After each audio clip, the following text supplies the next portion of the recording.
wabarakatuh.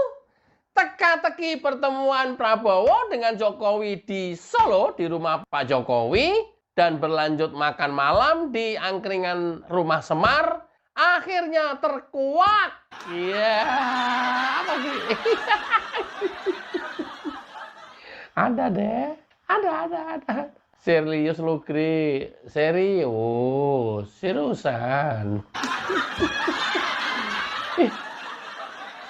Kenapa? Pasti ini ada hal yang penting untuk dibicarakan antara Prabowo dengan Jokowi. Bagaimana tidak? Di saat kunker pertamanya, Pak Prabowo di Papua, panen raya, kemudian berlanjut ke Bali, dan menuju ke Solo. Ini lumayan cukup melelahkan. Tapi oleh Pak Prabowo mungkin penting. Sehingga saat itu juga bergegas harus ketemu dengan Pak Jokowi.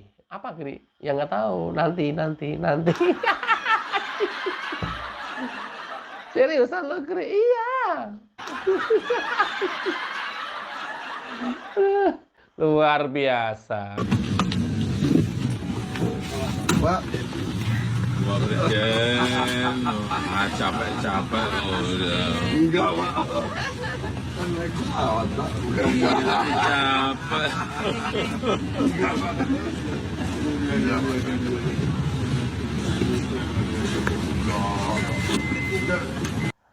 Padahal dalam statusnya yang seperti ini, kapanpun Pak Prabowo perlu Pak Jokowi, tinggal manggil untuk datang ke istana.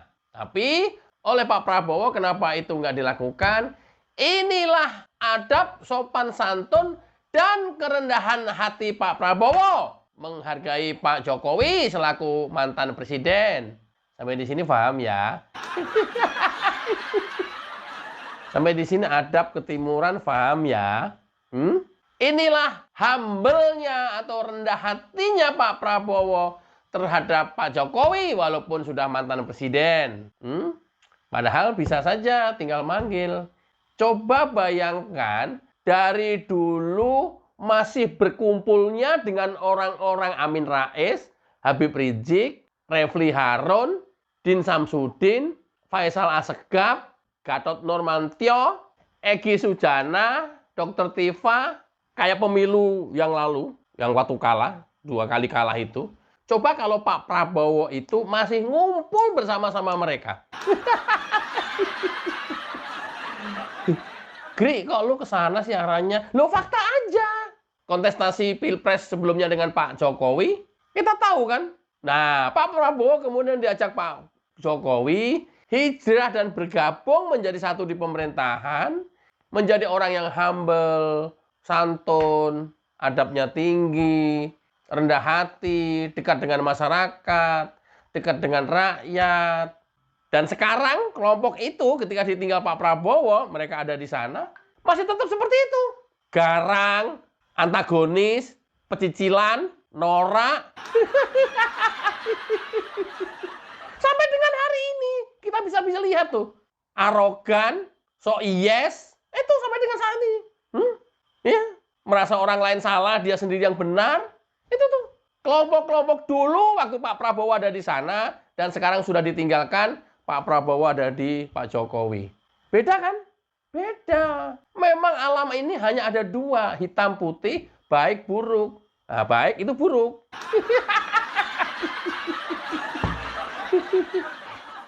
Sopan, pecicilan. Nah, itu pecicilan tuh. Kebayang nggak sih? Kebayang nggak? Loh, ini fakta loh. Ya, fakta. Oke. Itulah Pak Prabowo dalam kerangka tetap humble dan menghormati Pak Jokowi selaku mantan presiden, dan kebetulan ada waktu dan melewati sekalian mampir ke rumah Pak Jokowi. Walaupun setiap saat langsung Jakarta panggil aja, tapi kan itu tidak dilakukan. Nah, beda kan? Beda, men.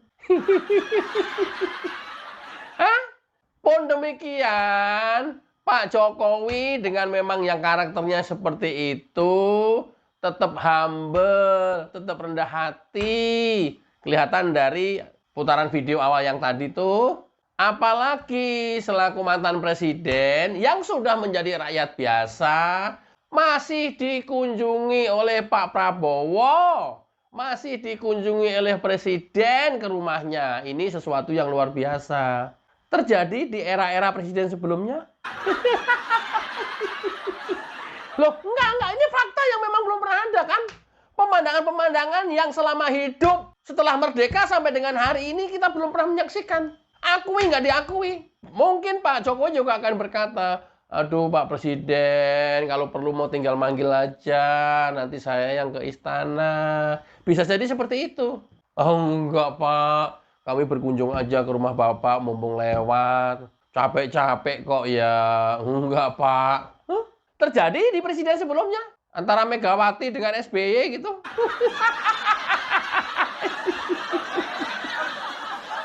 Atau antara Megawati dengan Gus Dur gitu. Yang ada kepruk-keprukan. Terjadi itu.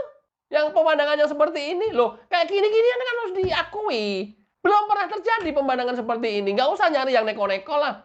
Nggak usah menganalisa yang bermacam-macam. Isi pertemuannya apa. Yang cetek-cetek aja. Isi pertemuan mah saya yakin untuk usulan negara dan beliau berdua yang tahu itu dan kepentingannya untuk negara. Udah begitu aja. Alamak, terjadi gitu. Era Megawati. Tiba-tiba Megawati mengunjungi SBY atau SBY mengunjungi Megawati. Hei, ngapain lu? SBY. Enggak, Ibu Megawati. Sana lu. Emang lu kurang puas? Bikin kecewa gue. Oh, Bu Mega, saya ingin mengucapkan terima kasih dan mohon maaf. Enggak.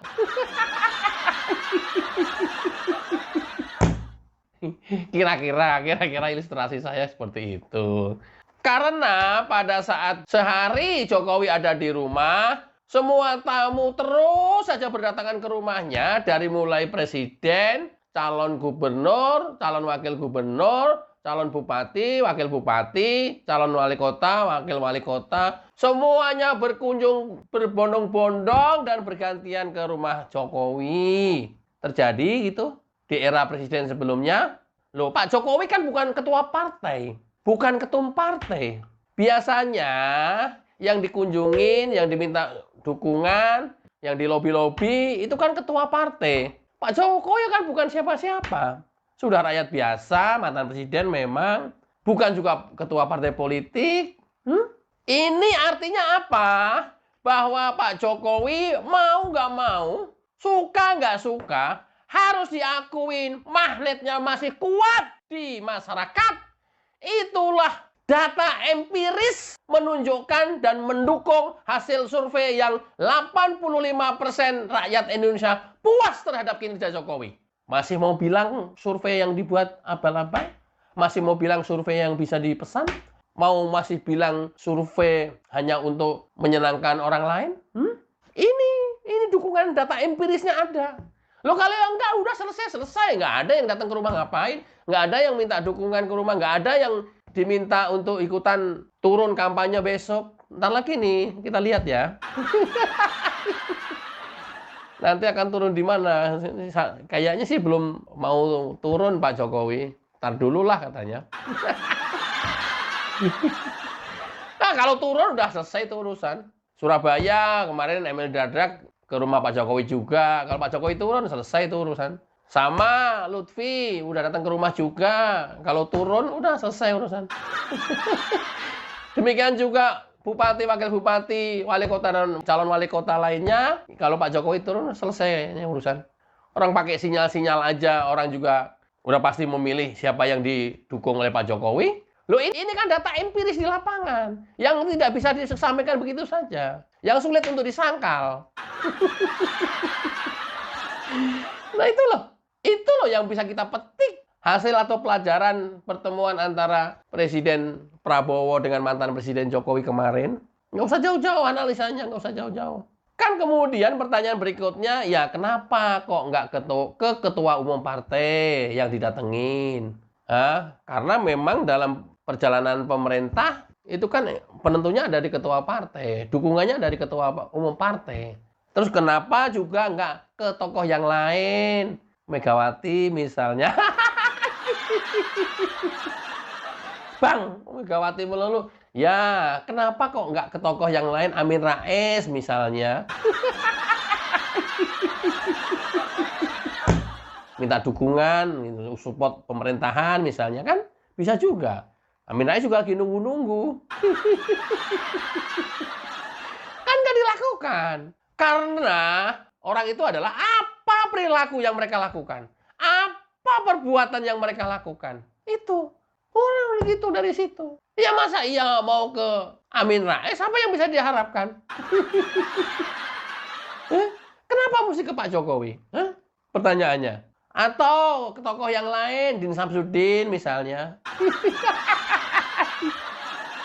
Mungkin dugaan, karena mumpung ketemu, ada beberapa yang perlu didiskusikan, tapi mungkin sekedar diskusi sambil makan di warung angkringan Rumah Semar, tentu tentang kenegaraan, tentu tentang pemerintahan, tentu bagaimana kemudian Indonesia menatap ke masa depan. Untuk sharing session aja. Kan nggak ada salahnya. Ngobrol di Omah Semar aja. Itu loh, men. Ya, substansinya pertemuan kemarin kira-kira seperti itu yang bisa kita cermati dari esensinya pertemuan kemarin. Yang lebih jauhnya, yang lebih detailnya, yang lebih mendalamnya, yang lebih substansial lagi, hanya Pak Jokowi, Pak Prabowo, dan Allah yang tahu. Apapun itu, mudah-mudahan untuk kebaikan bangsa dan negara ini. Wassalamualaikum warahmatullahi wabarakatuh. Cayo.